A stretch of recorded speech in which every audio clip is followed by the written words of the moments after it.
नमस्कार, स्वागत है मेरे YouTube चैनल DIY रिपेयर्स में। आज हम इन मेटल डिटेक्टरों को ठीक करने जा रहे हैं और यह भी देखेंगे कि यह काम कैसे करता है।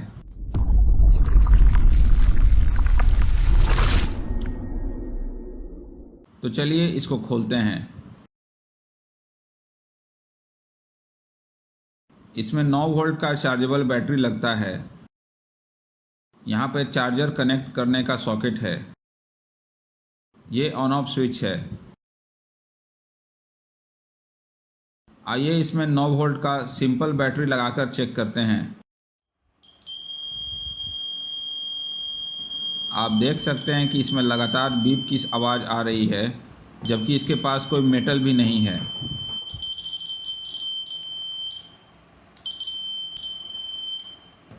चलिए इसका सर्किट डायग्राम देखने से पहले इस मेटल डिटेक्टर को भी खोलकर देख लेते हैं।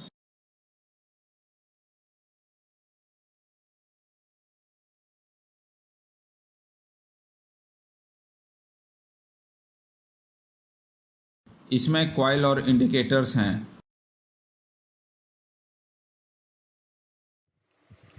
ये इसका बैटरी कंपार्टमेंट है।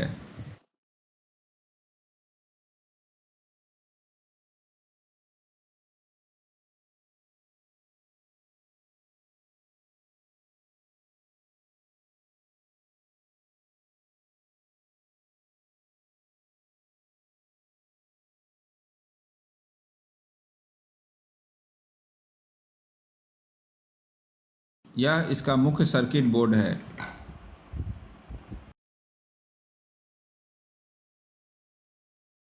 आइए इसको भी 9 वोल्ट की बैटरी से जोड़कर चेक कर लेते हैं।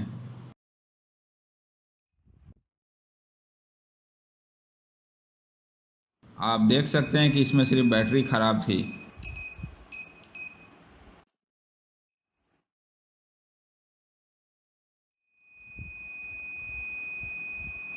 इस मॉडल में बीप के अलावा एक वाइब्रेटर मोटर भी है, जो इस पुश बटन को ऑन करने से बीप बंद हो जाती है और वाइब्रेशन चालू हो जाती है।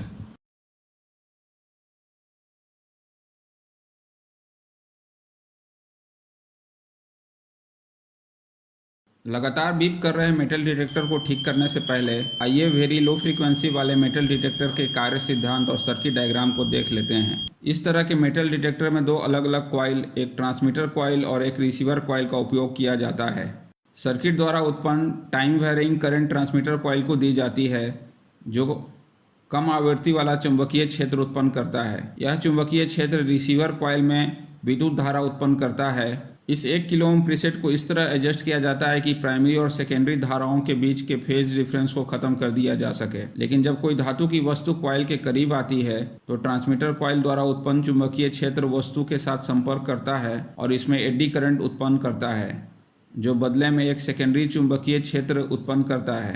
फिर रिसीवर कॉइल इस चुंबकीय क्षेत्र के साथ इंटरैक्ट करता है और इस क्षेत्र की ताकत के अनुपात में करंट पैदा करता है। फिर इस करंट को तुलना के लिए ऑपरेशनल एम्पलीफायर में भेजा जाता है। जितना अधिक फेज डिफरेंस होता है उतने ही अधिक बीप की ध्वनि हमें सुनाई देती है। फेज डिफरेंस से तात्पर्य है कि प्रेषित और प्राप्त संकेतों बीच का अंतर। यह बहुत कम फ्रीक्वेंसी वाला मेटल डिटेक्टर का सर्किट डायग्राम है। यह सेक्शन लो बैटरी इंडिकेटर है। आप देख सकते हैं कि बैटरी की क्षमता 9 वोल्ट होने पर इस ट्रांजिस्टर के बेस पर 1.14 वोल्ट आता है।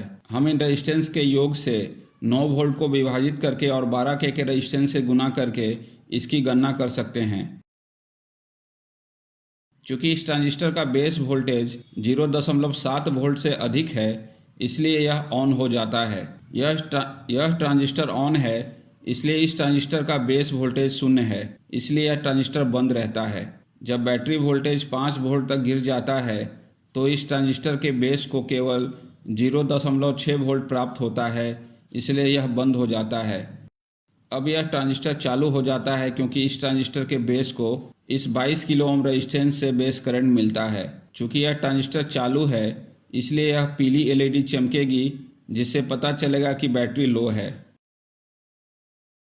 यदि यह सेक्शन काम नहीं कर रहा है तो इन दोनों ट्रांजिस्टरों LED के साथ साथ इन रजिस्टर्स की भी जांच करें।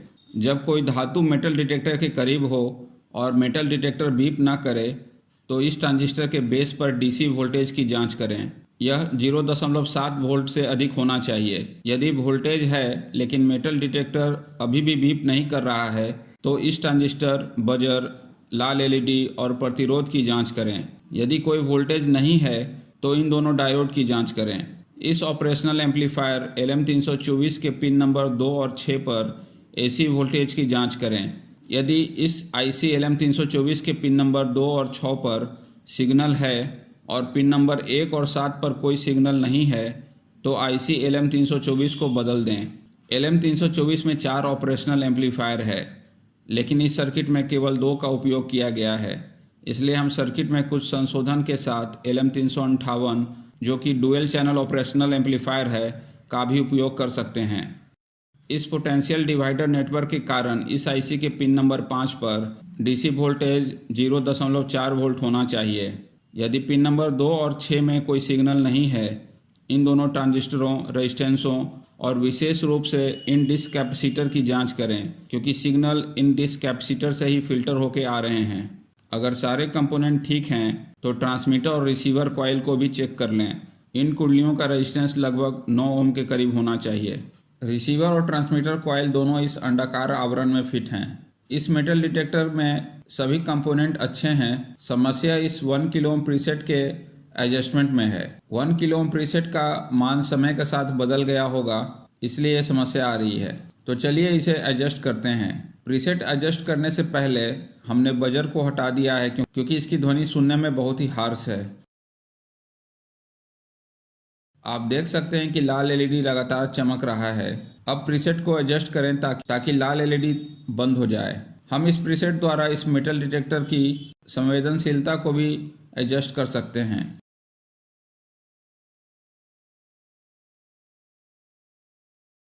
इस मेटल डिटेक्टर का लो बैटरी इंडिकेटर एलईडी भी टूटा हुआ है। तो चलिए एक नई एलईडी और जो बजर हमने खोला था उसे सर्किट से जोड़ देते हैं।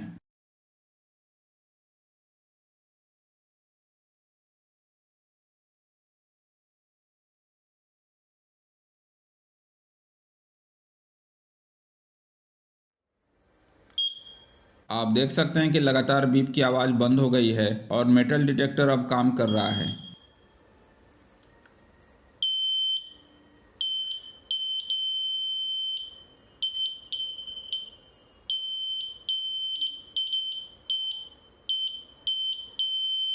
आइए पूरे सर्किट को वापस कैबिनेट में फिट कर देते हैं।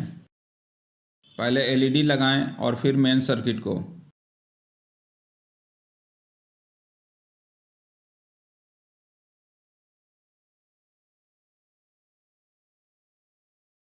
अब 9 वोल्ट का चार्जेबल बैटरी फिट करें और बाहरी कवर को भी बंद कर दें।